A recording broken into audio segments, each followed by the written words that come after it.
Hello, welcome to my mini vlog. কলেজে ছিল আজকে প্রোগ্রাম অ্যাজ ওয়েল এজ, তাই সেজেগুজে পুরো রেডি। আর আজকে তাছাড়া একটা খুব ভালো দিন ছিল, মানে খুব আনএক্সপেক্টেড ব্যাপারটা ছিল। যাই হোক, দেখতে পাচ্ছ বিশাল গ্রিনারি, বৃষ্টির সময় বলে বাসে উঠেছি আর কি জোরে বৃষ্টি এসেছে দেখতেই পাচ্ছ। তারপরেই দেখতে দেখতে পৌঁছে গেলাম কলেজ। আর কলেজে উঠে যেহেতু প্রোগ্রাম এখনও স্টার্ট হয়েছিল না, তাই থার্ড ফ্লোরে গিয়ে বসেছিলাম। আর তারপর প্রোগ্রাম স্টার্ট হলে 2টোর দিকে চলে এসেছিলাম জি সিরিজে। আর আজকে খুব একটা স্পেশাল দিন ছিল, বলেছিলাম আমি ফার্স্টে। Thanks to all my teachers and seniors. আর কী ছিল অত রিভিল করতেও চাই না, যারা জানো জানো, বাস এনাফ। আর প্রোগ্রাম শেষ হতে হতে বেশ 7টা বেজে গেছিলো, তো বাড়িও গিয়েও অনেক লেট হয়ে গেল।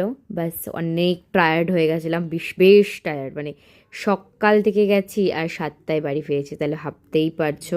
বাড়ি এসেও তাড়াতাড়ি ফ্রেশ হতে হয়েছিল, বিকজ ক্লাসের একটা মিটিং ছিল, কিছু বলবে সিয়াররা। যাই হোক, তারপর আমি নিজের এই একটা পেপার রিং, যেটা শো করতে খুব বিজি হয়ে গেছিলাম, পেপার রিংটা বেশ মজা পেয়েছি বানিয়ে। দেখা হচ্ছে নেক্সট ভ্লগে। এই ভ্লগটা ভালো লেগে থাকে লাইক শেয়ার সাবস্ক্রাইব করবে। টাটা।